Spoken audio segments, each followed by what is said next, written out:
Voz e vivências, diálogo, reflexão e experiências do espaço escolar.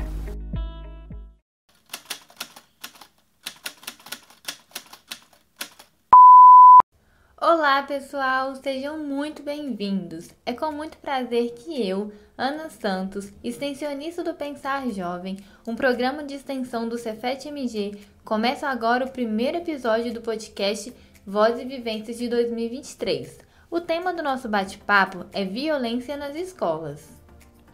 É isso mesmo, gente. Eu sou a Luana Vitória, também extensionista do PJ. E no episódio de hoje vamos conversar e aprender muito sobre esse assunto, que é extremamente importante para a nossa sociedade. Pouco se ouvia falar sobre ataques a escolas no Brasil. Porém, nos últimos meses, as notícias envolvendo esse tema vêm se tornando cada vez mais frequentes, fato que está causando preocupação na população. Em 2011, um rapaz de 23 anos invadiu a escola em que estudava na cidade do Rio de Janeiro e causou um massacre que deixou o país chocado.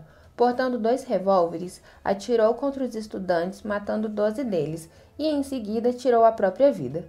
Naquela época, esse episódio foi visto pela imprensa e pela sociedade como um fato isolado, o que realmente era. Situações como essa não eram comuns no Brasil.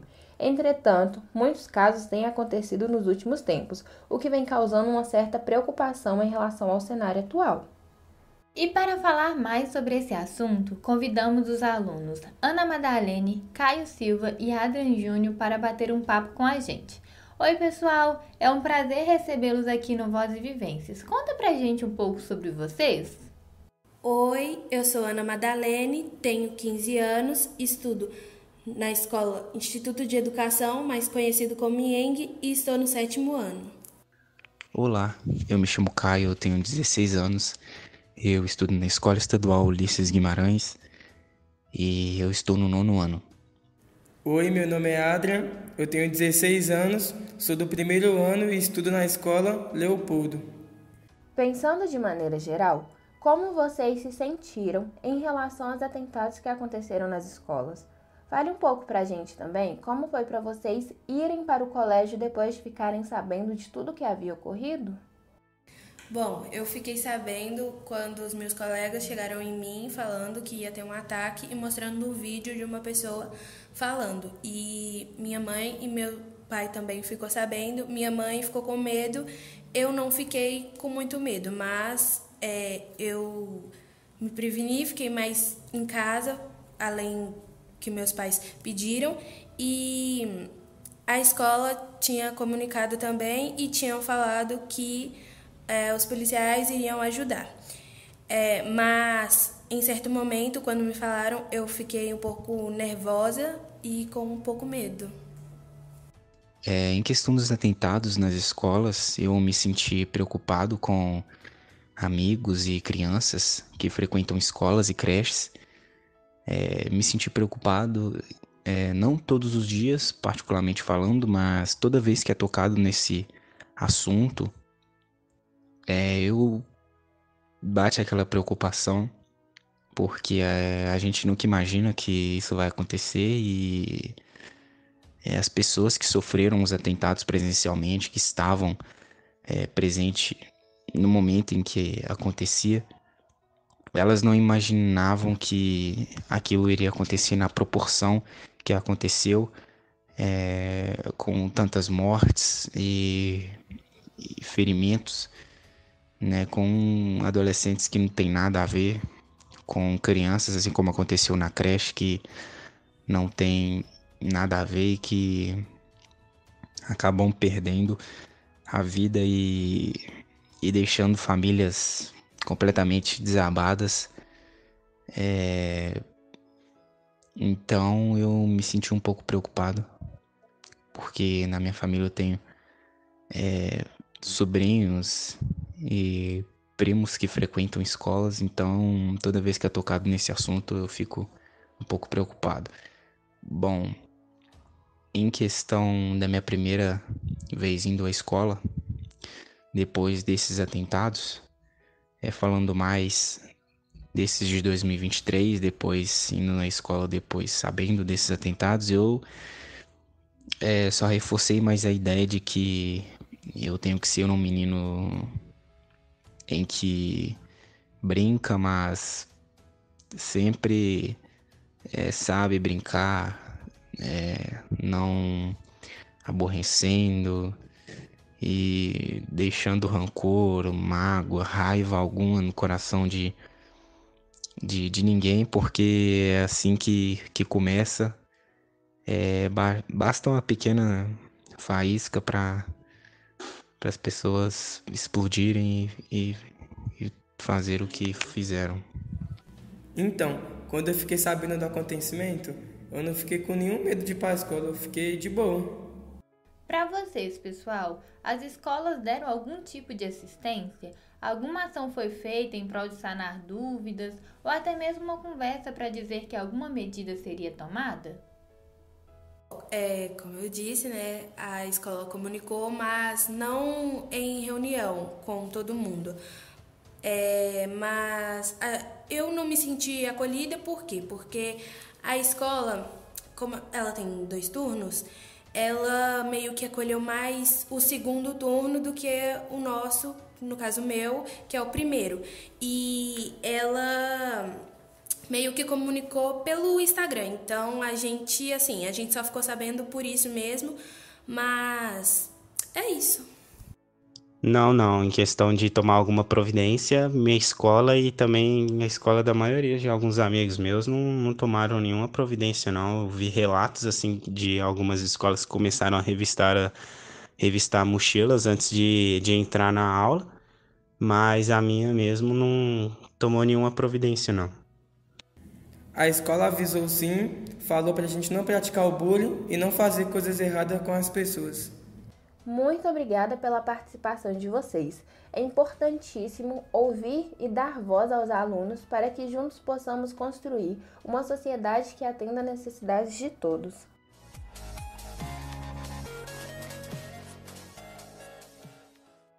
Além de ouvir os alunos, achamos necessário escutar também os professores que convivem com o medo dia após dia.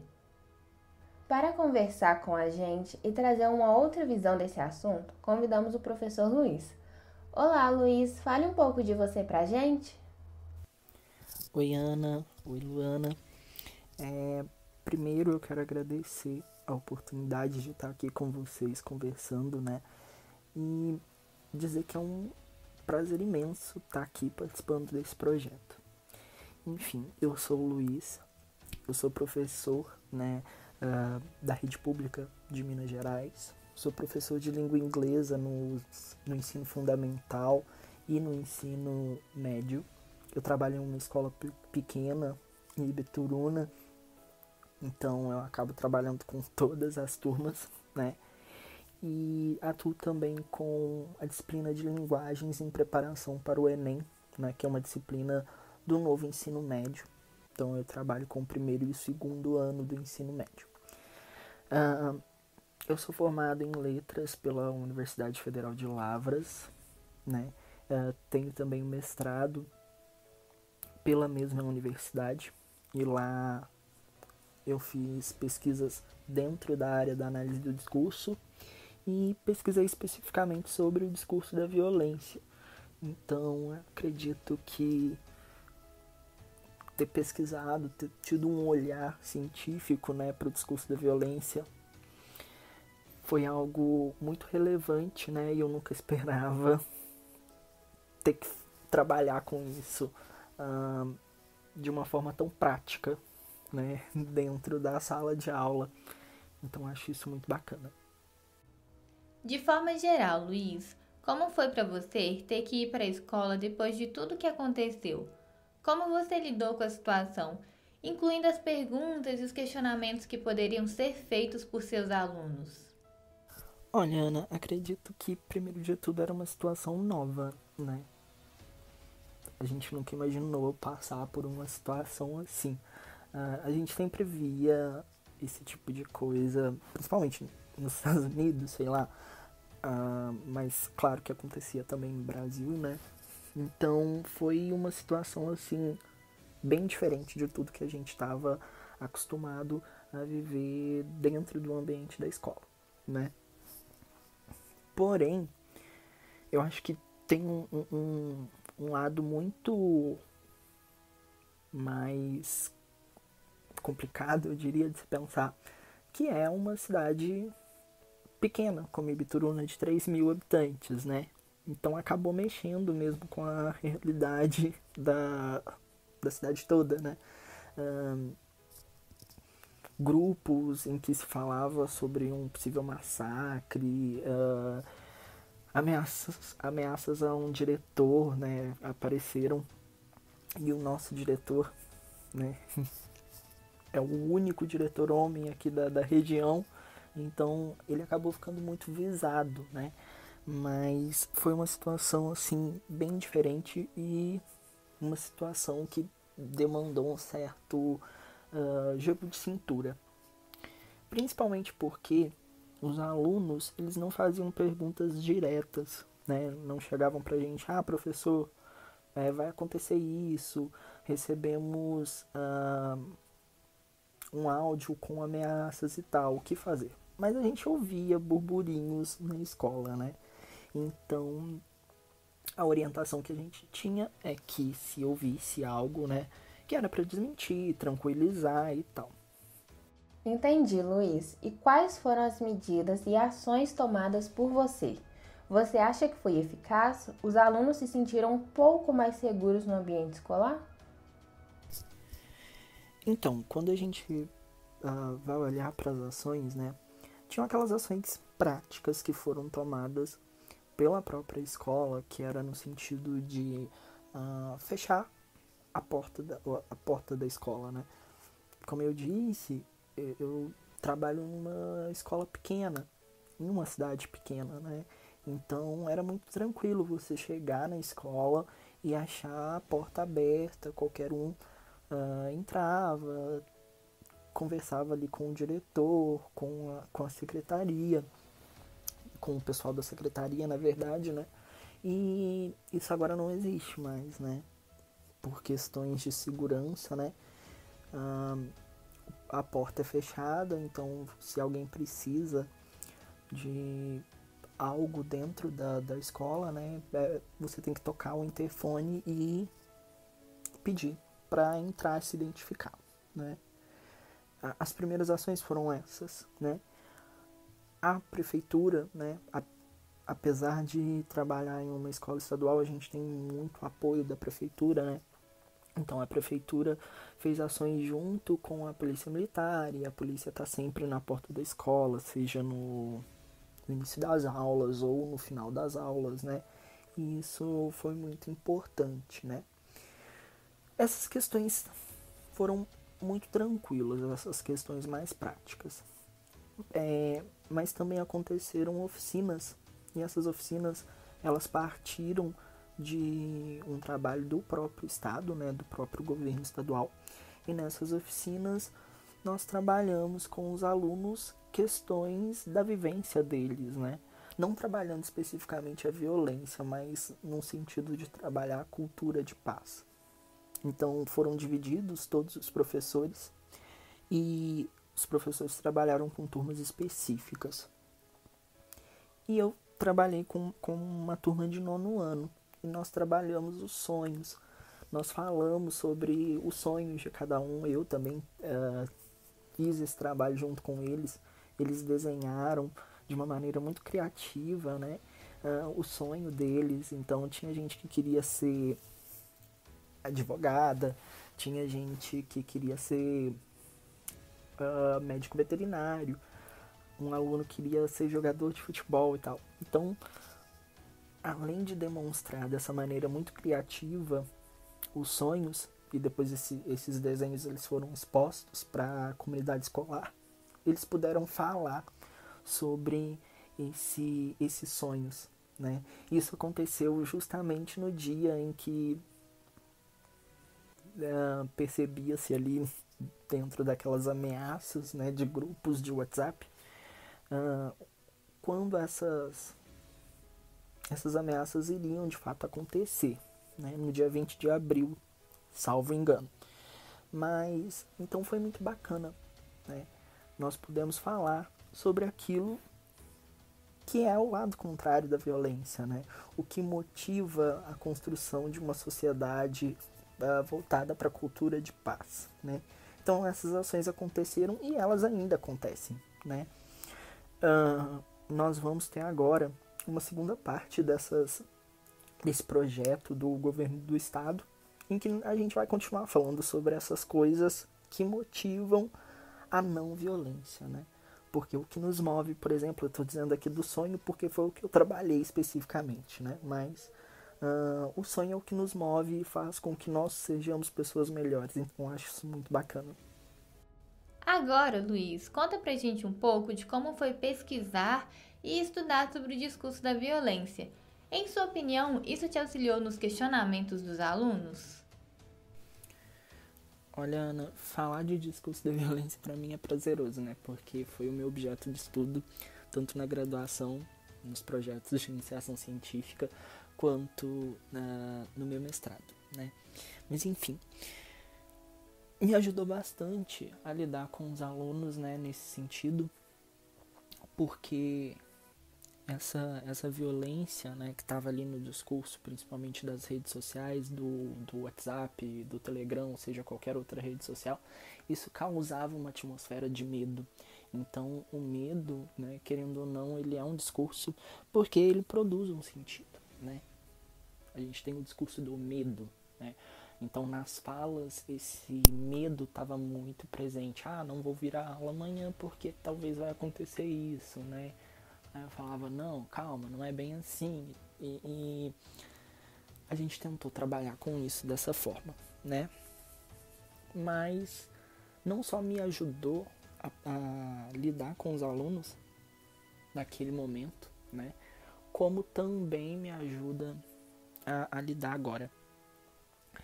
Porque eu faço parte, né? Eu lidero um núcleo de pesquisa dentro do ambiente escolar, dentro da minha escola, e a gente vai pesquisar agora o discurso da violência, né?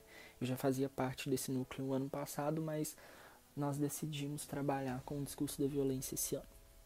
Então, nós vamos identificar esses possíveis discursos da violência presentes nas redes sociais dos próprios alunos, né? Porque quem hoje, por exemplo, não tem Twitter, né? Eu fiz uma pesquisa com os meus alunos e muitos, quase 80%, possuem uma página no Twitter, mesmo que seja apenas para acompanhar, né? E quando eles acompanham, eles também consomem discursos, né? Então eles consomem o discurso da violência. E esse discurso da violência ele é reproduzido na sala de aula, ele é reproduzido nas rodas de amigos, ele é reproduzido em qualquer lugar, né? Então nós vamos pesquisar sobre isso e a gente vai identificar o que é um discurso da violência, o que é um discurso que está mascarado dentro de um post de uma rede social, né? Porque às vezes a gente pode falar qualquer coisa e a gente não imagina que aquilo ali tem um viés violento, um viés que ataca o outro. Obviamente, eu não estou falando de atacar fisicamente, né? Mas as nossas palavras também produzem sentidos e esses sentidos, muitas das vezes, ele é um sentido violento. Então, trabalhar com isso, eu tenho um objetivo de que trabalhar com isso seja uma forma também de prevenir certas coisas que vão acontecer. Aliás, que eu espero que não venham a acontecer, né? Ou seja, esse trabalho que eu vou fazer com eles não é um trabalho que é único e exclusivamente com viés acadêmico para produzir um artigo ao final do projeto. Não. É um trabalho para produzir entre eles essa consciência de que o dizer ele pode ser violento também, né? Eu acho que é basicamente isso. A minha contribuição em relação a esse discurso da violência e como eu quero que os meninos percebam nas pequenas coisas, nas pequenas nuances, né, no interdiscurso, como o discurso da violência ele pode estar presente. Em nome de toda a equipe do Pensar Jovem, eu agradeço sua participação, Luiz.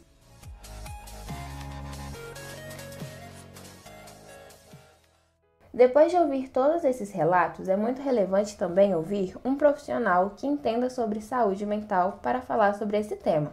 Convidamos a psicóloga Maricelda para conversar com a gente. Oi, Maricelda, fale um pouco sobre você e sobre a sua formação. Oi, Luana. Primeiramente, gostaria de agradecer o convite. É um prazer estar aqui com vocês nesse bate-papo para falar um pouquinho de mim, para me apresentar. Eu sou Maricelda Guedes, eu sou psicóloga, sou casada, sou mãe de 2 meninos, o João Lucas e o Conrado, um de 8 e um de 4 anos. Eu sou formada há 13 anos, me formei em Divinópolis pela UENG. Hoje eu trabalho em 2 municípios como psicóloga social, trabalho diretamente no CRAS, né, no acompanhamento de famílias, e eu costumo dizer que isso é o que eu sei fazer, né, acho que eu não sei fazer outra coisa, a não ser tentar ajudar outras famílias, outras pessoas, né, eu sou muito grata, muito feliz com a profissão que eu escolhi, e eu espero contribuir um pouquinho aqui. Muito legal de conhecer um pouco mais, Maricelda. Sabemos que o governo federal tomou medidas para prevenção em relação aos atentados que as escolas vêm sofrendo. Em sua opinião, essas medidas tomadas foram suficientes? Você acha que os alunos, professores e os demais funcionários ficaram mais tranquilos? Olha, Ana, eu acredito que foram 2 pesos, 2 medidas. Não sei nem se eu poderia usar isso, mas é o que me vem aqui.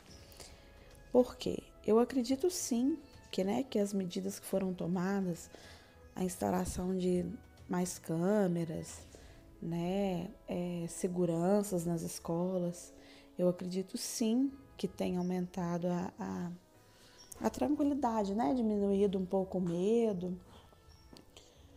Porém, para algumas pessoas, talvez, isso pode ter assustado, né?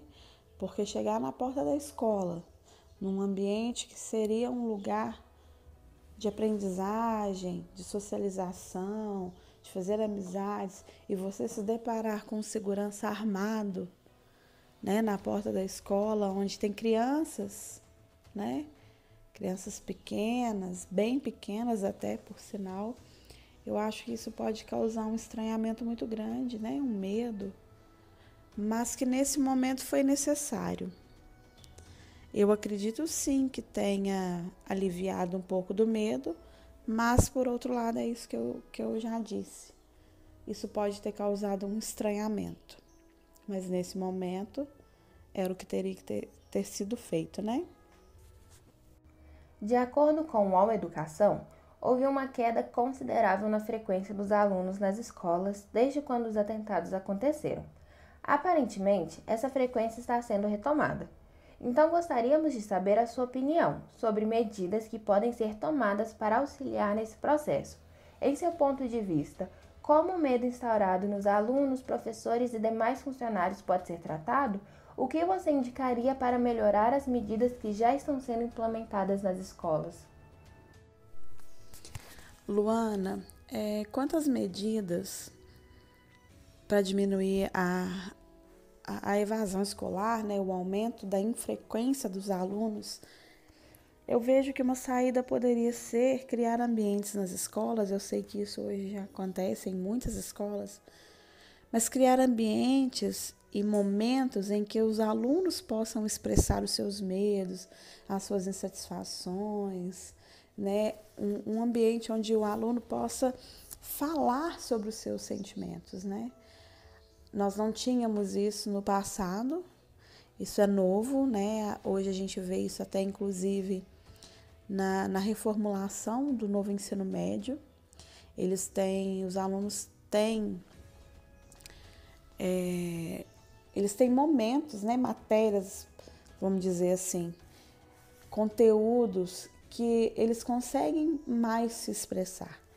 E eu acho que quando a criança, o adolescente consegue expressar os seus sentimentos, as suas vontades, os seus desejos, e ela se sente acolhida e compreendida, eu acredito que a chance de que essa criança ou esse adolescente possa desenvolver um transtorno mental, né? Esses episódios que têm vindo aí tão frequentes, a questão da depressão, da ansiedade, que está tão recorrente no mundo adolescente, no mundo do jovem, eu acho que seria uma maneira de amenizar tudo isso. Eu penso que a família tem um papel fundamental nessa construção da criança e do adolescente.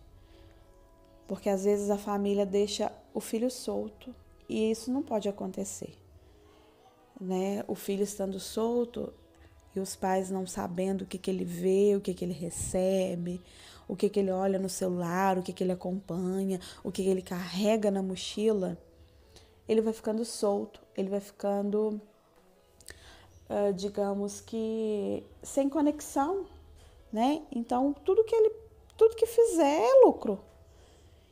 Então, eu acho fundamental que ele tenha esse momento de acolhida, que as crianças, os adolescentes, principalmente, sejam acolhidos pela família, sejam acolhidos pela escola, que ele não se sinta um estranho naquele ambiente que ele está frequentando.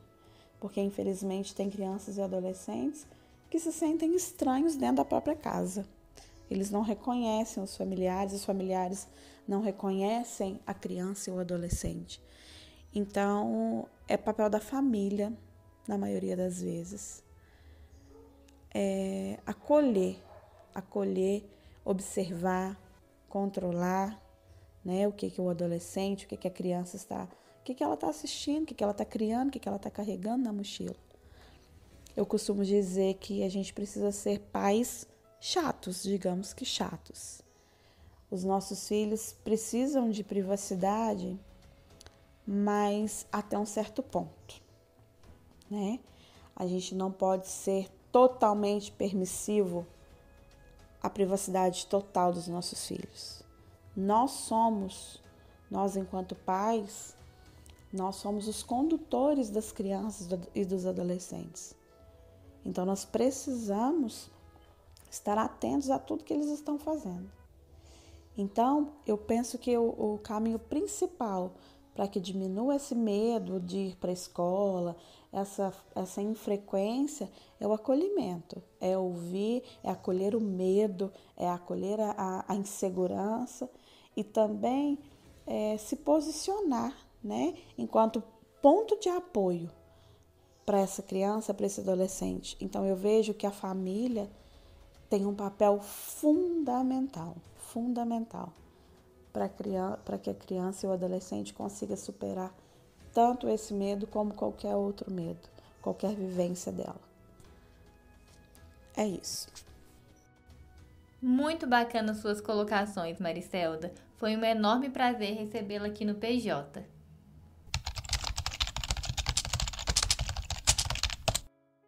E antes de dar tchau, queremos agradecer o apoio da Diretoria de Extensão e Desenvolvimento Comunitário do Cefet-MG e da coordenadora do programa Pensar Jovem Fazer Sentido, professora doutora Carla Moreira. Esse episódio foi idealizado por Ana Santos e Luana Vitória.